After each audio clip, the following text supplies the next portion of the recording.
প্ৰিয়ংকা অজন্তা নেওগৰ BJP গমনৰ খবৰে টোপনি হৰিছে কংগ্ৰেছী নেতাৰ দল ৰক্ষা কৰিব নোৱাৰা নেতাই এতিয়া অজন্তা নেওগক সমালোচনা কৰিয়ে লাভ কৰিছে সন্তুষ্টি অজন্তা নেওগক আৰপি শৰ্মাৰ কটাক্ষ পায়সৰ লোভত বিজেপি লৈ গৈছে অজন্তা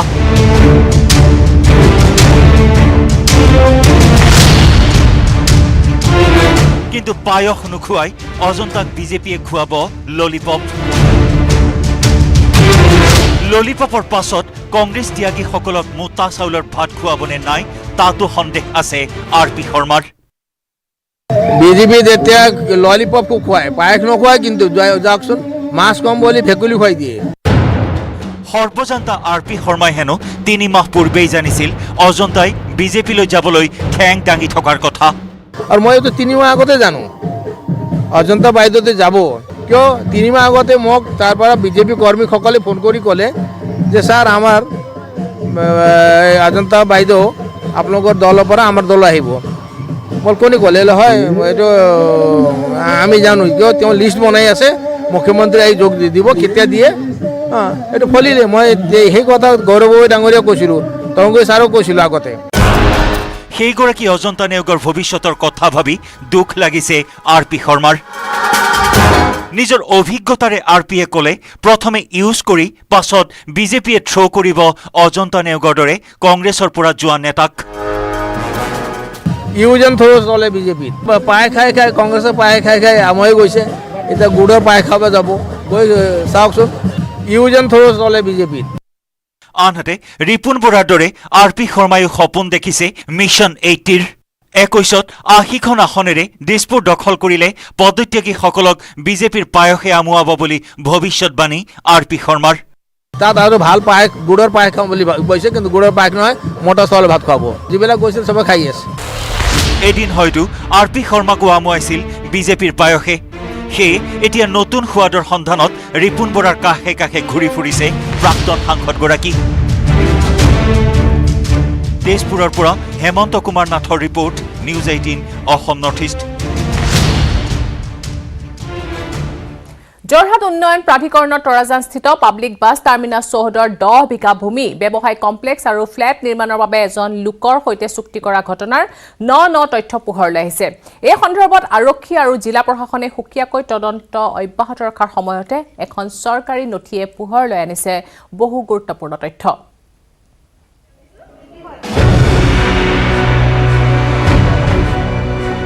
যোৰহাট উন্নয়ন প্ৰাধিকৰণৰ ব্যাপক অনিয়ম পাব্লিক বাছ টাৰ্মিনাছৰ চৌহদৰ 10 বিঘা মাটি ব্যৱসায়িক কমপ্লেক্স আৰু ফ্লেট নিৰ্মাণৰ বাবে চুক্তি কৰাক লৈ প্ৰতিক্ৰিয়া উন্নয়ন প্ৰাধিকৰণে সম্পূৰ্ণ অবৈধভাৱে এজন ব্যক্তিৰ সৈতে ফ্লেট নিৰ্মাণৰ চুক্তি কৰাৰ অভিযোগ 1996 চনৰ 25 ফেব্ৰুৱাৰীত অসম ৰাজপত্ৰত প্ৰকাশিত জাননী অনুসৰি চৰকাৰে এই মাটি যোৰহাট উন্নয়ন প্ৰাধিকৰণক প্ৰদান কৰিছিল ৰাজহুৱা বাছ আস্থান নিৰ্মাণৰ বাবে প্ৰদান কৰা এই মাটিত ফ্লেট নিৰ্মাণ কৰিবলৈ হলে চৰকাৰৰ অনুমোদনৰ প্ৰয়োজন যোৰহাটত যোৱা 6 অক্টোবৰত নীতিশ জৈন নামৰ এগৰাকী ব্যৱসায়ীৰ লগত এখন চুক্তিপত্ৰ তেওঁলোকে স্বাক্ষৰিত কৰিছে আৰু সেই চুক্তিপত্ৰখন সাব ৰেজিষ্ট্ৰাৰ অফিচত ৰেজিষ্টাৰ্ড কৰিছে আৰু তাত কোৱা হৈছে যে এই 14 বিঘা মাটিত এটা এপাৰ্টমেণ্ট হ'ব কমাৰ্চিয়েল বিল্ডিং হ'ব হোটেল হ'ব চিনেমা হল হ'ব গতিকে এই আৰু তাৰ 80% কৰ্তৃত্ব থাকিব নীতিশ জৈনৰ মাত্ৰ 20% কৰ্তৃত্ব থাকিব যোৰহাট ডেভেলপমেণ্ট অথৰিটিৰ ৰেচিডেন্সিয়েল পাৰ্টটোত আৰু 23% থাকিব কমাৰ্চিয়েল পাৰ্টটোত যোৰহাটৰ নীতিশ জৈন নামৰ ব্যৱসায়ীজনৰ জইণ্ট কো মেকানিকেল কনষ্ট্ৰাকশ্যন প্ৰাইভেট লিমিটেড নামৰ প্ৰতিষ্ঠানটোক এই ব্যাগম প্ৰকল্প নিৰ্মাণৰ দায়িত্ব দি যোৰহাট উন্নয়ন প্ৰাধিকৰণে চুক্তি কৰিছে চুক্তি অনুসৰি ব্যৱসায়িক ভৱনৰ 23% আৰু আৱাসিক ফ্লেটসমূহৰ 20% অংশ লাভ কৰিব যোৰহাট উন্নয়ন প্ৰাধিকৰণে এই সংবাদ নিউজ 18 অসম নৰ্থ ইষ্টত সম্প্ৰচাৰ হোৱাৰ পাছতে যোৰহাট জিলা উপায়ুক্তই ঘোষণা কৰে তদন্তৰ শেহতীয়াকৈ পোহৰলৈ অহা এখন চৰকাৰী নথিত এই কথা স্পষ্ট হৈছে যে এই সমগ্ৰ প্ৰক্ৰিয়া অবৈধভাৱে বৃহৎ অংকৰ ধনৰ লেনাদেনাৰে প্ৰাধিকৰণে সম্পন্ন কৰিছে ইয়াত যিজন চেয়াৰপাৰ্চন আছে প্ৰশান্ত গোস্বামী, সেই প্ৰশান্ত গোস্বামীয়ে নীতিশ জৈনৰ লগ লাগি এক বৃহৎ অংকৰ বিনিময়ত এই গোটেই পৰিকল্পনাটো ৰচনা কৰি এই মাটিখিনি তেওঁক হস্তান্তৰিত কৰিছিলে। এই সকলো অনিয়মৰ উপযুক্ত তদন্ত হ'বনে, সেই প্ৰশ্ন এতিয়া সকলোৰে মনত। কেমেৰা পাৰ্চন পূৰ্ণ বিকাশৰ সৈতে যোৰহাটৰ পৰা গৌতম বৰাৰ report, news 18 Assam north east. 1, 2 আৰু 3 জানুৱাৰীত ডিগবৈৰ নাজিৰাটিং পৰ্যটন থলীত 3দিনীয়া কাৰ্যসূচীৰে অনুষ্ঠিত হ'ব পৰ্যটন মেলা। শনিবাৰে স্থাপন কৰা হ'ব পৰ্যটন মেলাৰ লাই খুঁটা। পৰ্যটন থলীত এটা অতিথি গৃহৰো শুভ উদ্বোধন কৰে বিধায়ক সুৰেন ফুকনে।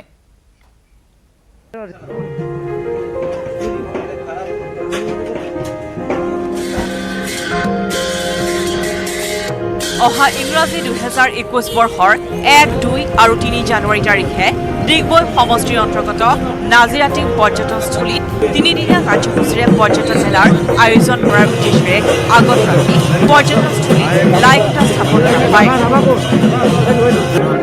ডিগবৈৰ বিধায়ক সুৰেন ফুকনৰ লগতে ভকতবৃন্দ আৰু সকলো দলীয় সতীৰ্থ আৰু পঞ্চায়তৰ সভানেত্ৰী, সভাপতি, পৰ্যটন অনুষ্ঠানৰ পৰিচালনা সমিতি, বিষয়ববীয়াসকলৰ লগতে স্থানীয় ৰাইজৰ উপস্থিতিত লাই খুঁটা স্থাপন কৰা হয়। ইয়াৰ লগতে পৰ্যটনস্থলীত নৱনিৰ্মিত এটি অতিথি গৃহৰো শুভ উদ্বোধন কৰে ডিগবৈ সমষ্টিৰ বিধায়ক সুৰেন ফুকনে। পৰ্যটকসকলে বা বিভিন্ন অঞ্চলৰ পৰা পৰিয়ালৰ সৈতে বা বন্ধু বান্ধৱৰ সৈতে এসাঁজ খাবলৈ অহা লোকসকলে যাতে আমাক বেয়া পাই নাযায়, মনত অসন্তোষ নহয়, বা এই অঞ্চলত যিখিনি আমাৰ দোকান পোহাৰ আছে তেওঁলোকৰ পৰা যাতে বেয়া ব্যৱহাৰ নাপায়, এই ক্ষেত্ৰত আমি সচেতন হৈছোঁ। আৰু এই ক্ষেত্ৰত সকলোৱে সহমত পোষণ কৰিছে যে অন্ততঃ ইয়ালৈ এসাঁজ খাওকহি। আৰু আমাৰ এই অঞ্চলত এখন অৰণ্য আছে, অৰণ্যত বিভিন্ন পশু পক্ষী ইয়াত দেখিবলৈ পোৱা যায়। এই পৰ্যটনস্থলীত মনোমোহা দৃশ্য উপভোগ কৰাৰ লগতে পৰ্যটন মেলাৰ উক্ত তিনিদিন বিভিন্ন জাতি জনগোষ্ঠীয় থলুৱা সাংস্কৃতিক অনুষ্ঠান উপভোগ কৰাৰ অৰ্থে বহু লোকৰ সমাগম ঘটাৰ কামনা কৰিছে বিধায়কগৰাকীয়ে। ডিগবৈৰ পৰা Rina Kakati Gogoi report, news 18 Assam north east. নাৰিকলৰ মূল বুজি পাইছে বান্দৰে। উত্তৰ গুৱাহাটীৰ বাকলি গুচাই বান্দৰে খাইছে নাৰিকল। বান্দৰ অবাধ বংশবৃদ্ধিৰ বাবে খাদ্য সংকটত পৰিছে এতিয়া বান্দৰ। বান্দৰেও বুজিছে নাৰিকলৰ মূল। উত্তৰ গুৱাহাটীত বান্দৰৰ মহা সন্ত্ৰাস। জাক জাক বান্দৰ, অসহায় ৰাইজ। কথাতে কয় বান্দৰে নাৰিকলৰ মূল নুবুজে। সেই কথা এতিয়া সত্য হৈ থকা নাই। বান্দৰৰ উৎপাতত উত্তৰ গুৱাহাটীত নাৰিকলৰ জাবৰিও বিচাৰি নোপোৱা হ'ল। অবাধ বান্দৰৰ বংশবৃদ্ধিৰ বাবে খাদ্য সংকটত বান্দৰ, যাৰ বাবে সৌ সিদিনালৈ নাৰিকলৰ বাকলি এৰাই খাব নজনা বান্দৰে বাকলি গুচাই নাৰিকল ভক্ষণ কৰিবলৈ লৈছে।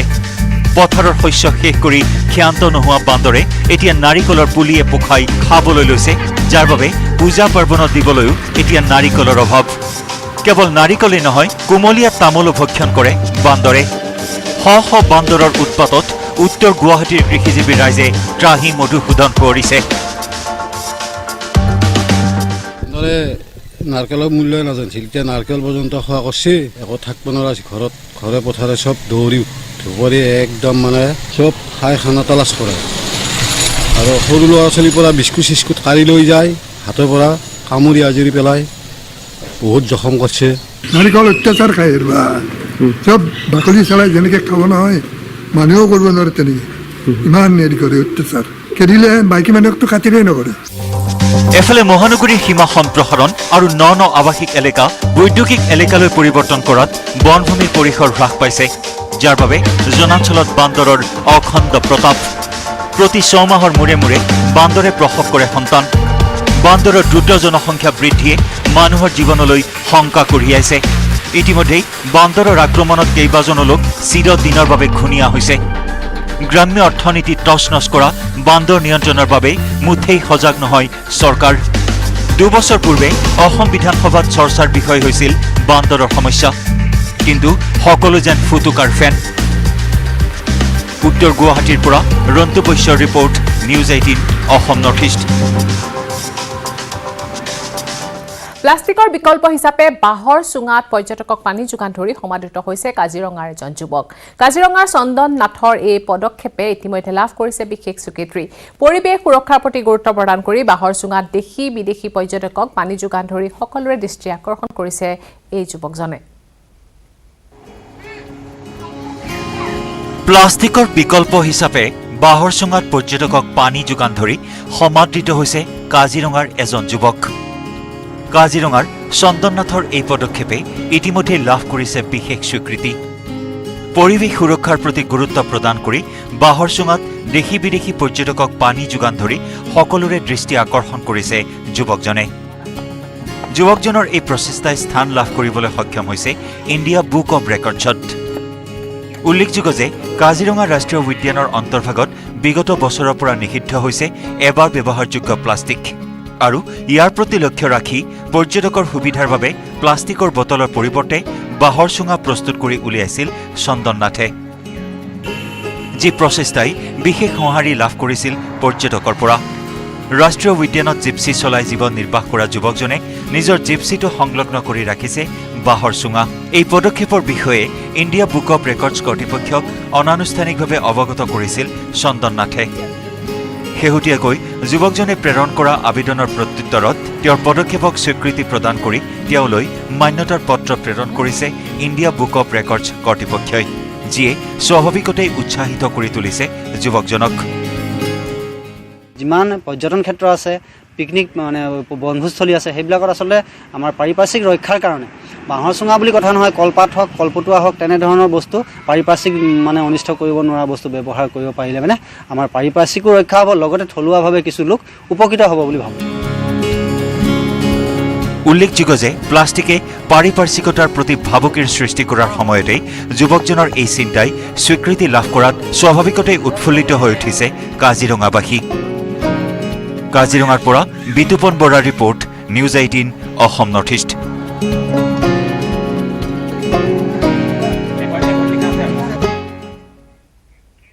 খবৰৰ পৰৱৰ্তী অংশলৈ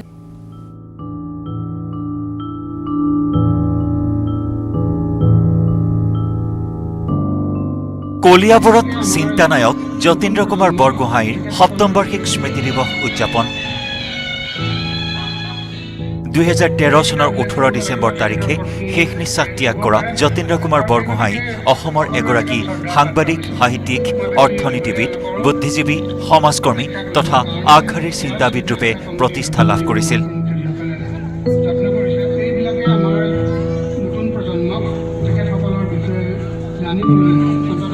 আৰু এইগৰাকী বৰেণ্য ব্যক্তিৰ ৭ম স্মৃতি দিৱস উদযাপন কৰা হয় কলিয়াবৰত।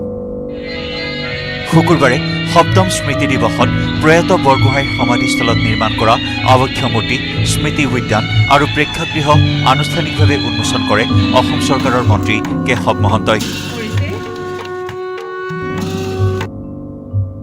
জখলাবন্ধাৰ সমাধিস্থলৰ সমীপতে নিৰ্মাণ কৰা চিন্তানায়কৰ আৱক্ষ মূৰ্তি, প্ৰেক্ষাগৃহ আৰু উদ্যানখনি উন্মোচনী অনুষ্ঠানত প্ৰাক্তন মন্ত্ৰী গুণীন হাজৰিকা তথা কলিয়াবৰৰ বিশিষ্ট ব্যক্তি তথা অনুষ্ঠানৰ বিষয়ববীয়াসকলো উপস্থিত থাকে।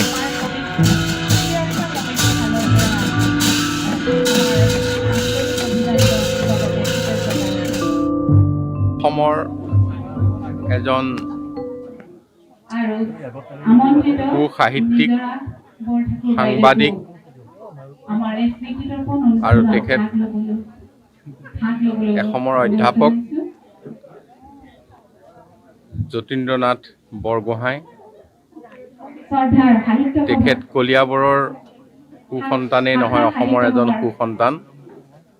তেখেতৰ স্মৃতিত আজি ৭ম বাৰ্ষিক স্মৃতিত আমি কলিয়াবৰীয়া ৰাইজে তেখেতৰ এটি আৱক্ষ মূৰ্তি, তেখেতৰ নামত এখন উদ্যান আৰু এটা উদ্যানৰ মাজতে সৰু প্ৰেক্ষাগৃহ, তেখেতৰ সাহিত্য, তেখেতৰ কৰ্মৰাজি আমি গুণমুগ্ধসকলে জীয়াই ৰাখিবৰ কাৰণে প্ৰয়াস কৰিছোঁ।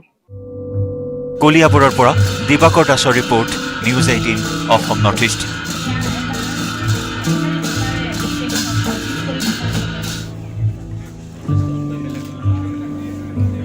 এটা দৃষ্টিহীন বন্যহস্তী অসহায় হাতীটিক লৈ এতিয়া বিপাঙত পৰিছে লোকসকল। হাতীটোৰ বাবে হাতী মানুহৰ সঘন সংঘাত দেখিবলৈ পোৱা গৈছে। চকুৰে নেদেখা হোৱাৰ বাবে য'তে ত'তে বিচৰণ কৰিছে হাতীটোৱে।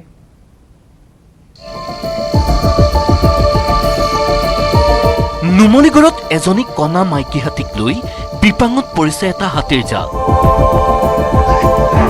কেমেৰাৰ সন্মুখত খালে ডুঙে সোমাইছে হাতীজনী। কণা হাতীজনীয়ে বাট হেৰুৱাই গয়াৰ বাৰীয়ে ঘৰে কৰিছে প্ৰৱেশ।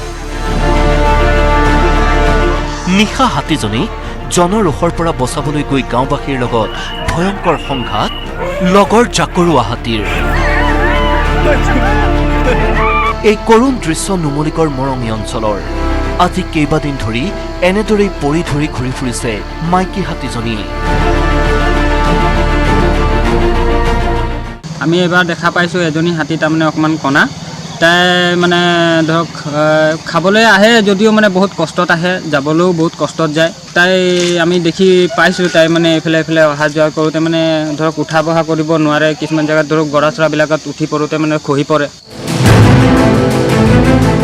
ইফালে ক্ৰমাৎ অন্ধ হৈ পৰা হাতীজনীয়ে কিছুদিন পূৰ্বে এটা পোৱালিও হেৰুৱাব লগা হ'ল।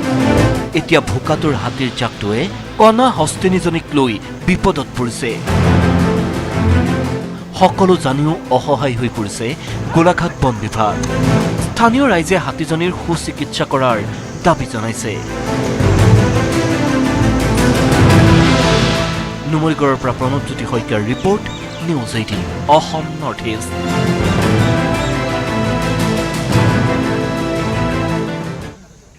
ইফালে বৰপেটাৰ হাউলীৰ এগৰাকী মেধাৱী ছাত্ৰীক বেংগালুৰুত ধৰ্ষণ কৰি হত্যা কৰাৰ প্ৰতিবাদত হাউলী চহৰত বিশাল প্ৰতিবাদী সমদল উলিওৱা হয়। হত্যাকাৰীক ফাঁচীৰ দাবীত প্ৰতিবাদ সাব্যস্ত কৰে। প্ৰতিবাদকাৰীসকলে দোষীক শাস্তিৰ দাবীত বিভিন্ন শ্লোগান দি উত্তাল প্ৰতিবাদ সাব্যস্ত কৰে। 15 ডিচেম্বৰত ছাত্ৰীগৰাকীক গোৱালপাৰা আনিছুৰ ৰহমানৰ লগতে আন 2 যুৱকে বেংগালুৰুত দলবদ্ধভাৱে ধৰ্ষণ কৰি হত্যা কৰিছিল। ছাত্ৰীগৰাকীক মৃতদেহ নিজ ঘৰলৈ অনাৰ পিছতে হাউলী চহৰবাসীয়ে হাতে হাতে মম লৈ ছাত্ৰীগৰাকীৰ হত্যাকাৰীক ফাঁচীৰ দাবীত এইদৰে প্ৰতিবাদ সাব্যস্ত কৰে। ইতিমধ্যে মূল অভিযুক্ত আনিছুৰ ৰহমানৰ লগতে আন 2 যুৱককো গ্ৰেপ্তাৰ কৰিছে বেংগালুৰু আৰক্ষীয়ে।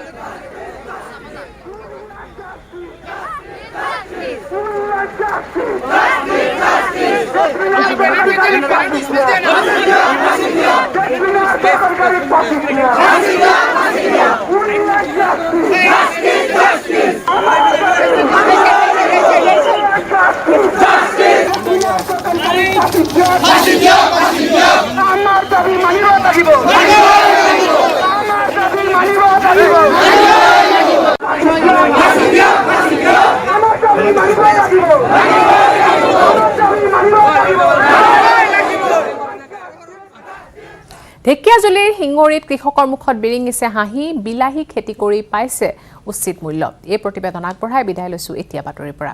নমস্কাৰ। হাঁহি বিৰিঙিছে কৃষকৰ মুখত। মূৰৰ ঘাম মাটিত পেলাই কৰা কষ্টৰ ফল লাভ কৰি আনন্দত উৎফুল্লিত ঢেকিয়াজুলিৰ শিঙৰিৰ কৃষক। হয়, এইবাৰ কৃষকে নিজৰ উৎপাদিত ফচলৰ উচিত মূল্য লাভ কৰাত হাঁহি বিৰিঙিছে এইসকল কৃষকৰ মুখত। এতিয়া কৃষকে খেতিৰ পৰাই বিলাহীৰ পাইকাৰী মূল্য প্ৰতি কেজি 50 টকাত বিক্ৰী কৰিছে। বিলাহী খেতি কৰি বিলাহীৰ উচিত মূল্য পাই ঢেকিয়াজুলিৰ শিঙৰিৰ চহা কৃষকৰ মুখত এতিয়া আনন্দৰ ছবি। ইপিনে বজাৰত এতিয়াও 70ৰ পৰা 80 টকা প্ৰতি কেজি বিলাহী গ্ৰাহকে ক্ৰয় কৰিবলগীয়া হৈছে। তেনে সময়তে কৃষকসকলেও বেপাৰীক পাইকাৰী 50 টকা প্ৰতি কেজি বিলাহী বিক্ৰী কৰি লাভান্বিত হৈছে।